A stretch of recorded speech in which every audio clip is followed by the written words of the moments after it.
Let's head back to Casey Baylor. She's live with Drew Langford from Virginia Beach Public Works. Casey. Hey there, good morning. Yeah, Drew, we've been talking about what the conditions have been looking like. Tell me a little bit about the biggest concern that you and Public Works has leading into this day. Well, we've done everything we can to prepare for it, and we're prepared for it to get worse. Normally, what you're concerned with storms like this is how prolonged they are, the duration they're here. If a storm comes in and hits for a few hours and goes on, that's not really a problem. Depending on how the forecast shifts, right now we're talking maybe 2, 3, 4 days. Storm system comes in like this, all of a sudden, the ground gets saturated. There's more beach erosion, trees start toppling. We have a lot of problems. Some of the technology and the traffic signals in the city we have to keep an eye on. So really, the big thing is the duration of the storm.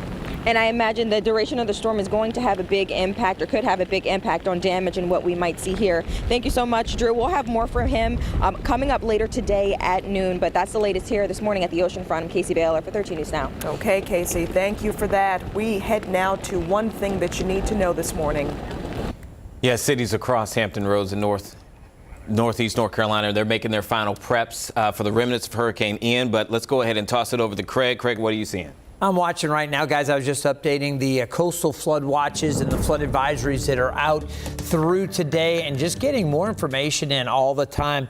Listening to Drew talk about the duration of the storm. You think about in the past, we had Matthew, and that was a system that was supposed to behave one way, and it stalled, pivoted, gave us a lot more rain around that pivot point, created so many issues.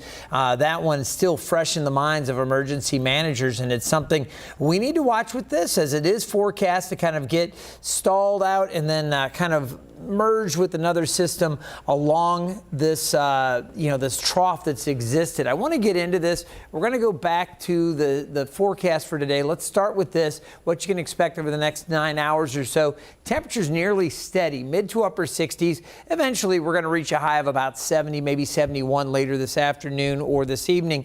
You see the chances for rain 100%. I mean, we've got this moisture that's coming up. So we've got the worst of this coming today and this evening with wind. There'll be periods of rain, at times heavy. We're also looking at breezy conditions. It will be windy today, gusts up around 50 miles per hour, but still breezy tomorrow. I do think we may get some breaks. And as Drew was mentioning with Casey out there, it really comes down to how things evolve. Now, I'm not trying to cover my backside. I'm just telling you, when you've got a tropical system that is kind of getting caught up in a trough and it's taking on these extra tropical characteristics, this thing's become a hybrid storm. Depending on how it goes, where it pivots and where it moves out, that really has a huge impact on whether we see much rain or very little for Saturday. Sunday on the backside, we do expect some more rain Sunday into Monday, and it could be locally heavy in some spots at that point as well.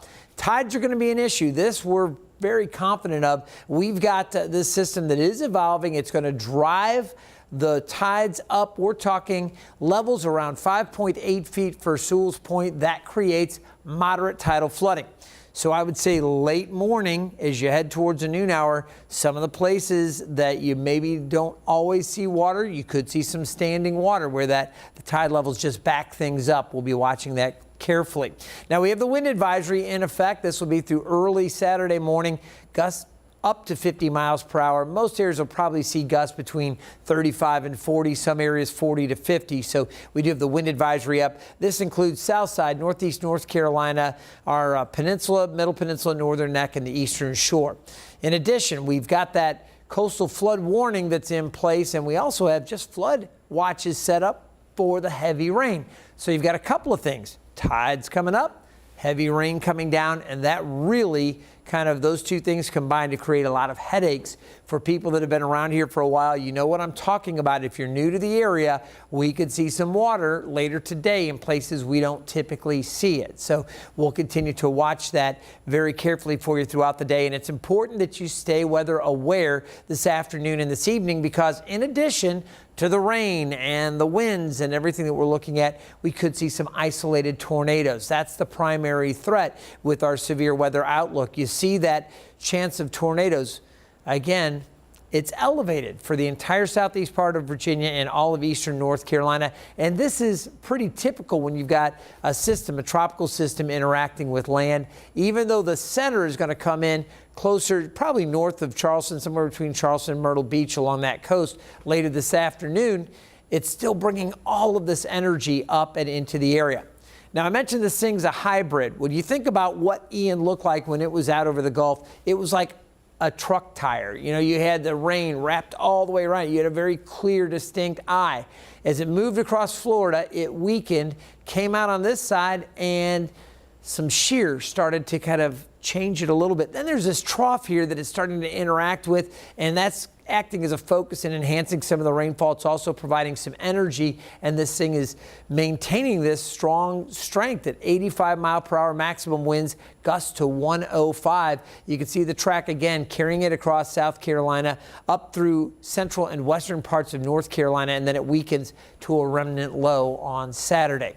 The rain has overtaken the area again. It was very light and spotty late last night. Now we're seeing it more widespread, and as we pick up our futurecast, we're going to be watching for some of these heavier areas to move through. So this is what we're looking at. And again, we might see a couple of isolated tornadoes, some of these more intense cells moving along, especially off to the southwest initially. As we get into the evening, now we got to start watching some of these cells that are pushing a little closer to the coast. And this is at 9 p.m. As we go through the late evening hours, and you can bet Evan and Jeff will be watching this very carefully for you, this stuff will be offshore and pulling away tomorrow morning, but it does look like this evening there could be some those isolated, very intense cells moving through, something we'll be monitoring. So stay weather aware. Check back with 13newsnow.com.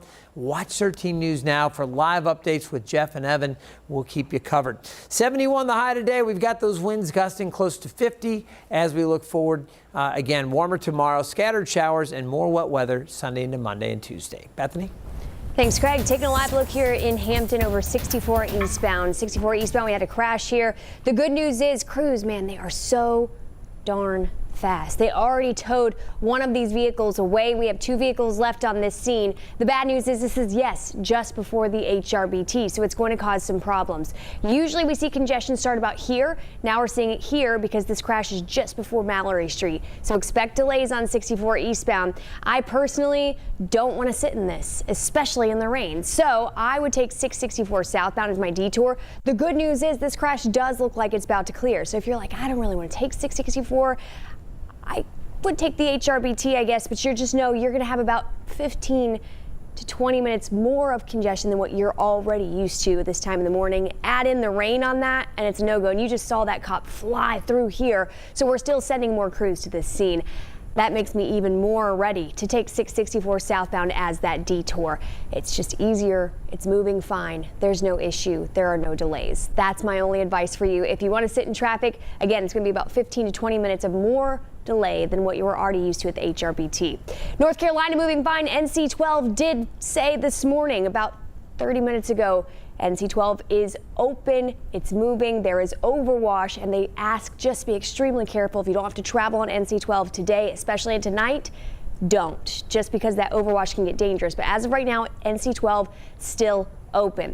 Another big concern today is the wind. Right now we are under a high wind advisory at the James River Bridge, the Montgomery-Merrimack Bridge Tunnel, the HRBT, the Coleman Bridge, and the Chesapeake Bay Bridge Tunnel this morning. That just means, hey, winds are high. Chesapeake Bay Bridge Tunnel, maximum speed right now 45 miles an hour. No passing is allowed, and they are under a level 1, meaning if you're towing anything, it is a no-go for you this morning. These winds are just going to get worse today, so just be ready for that.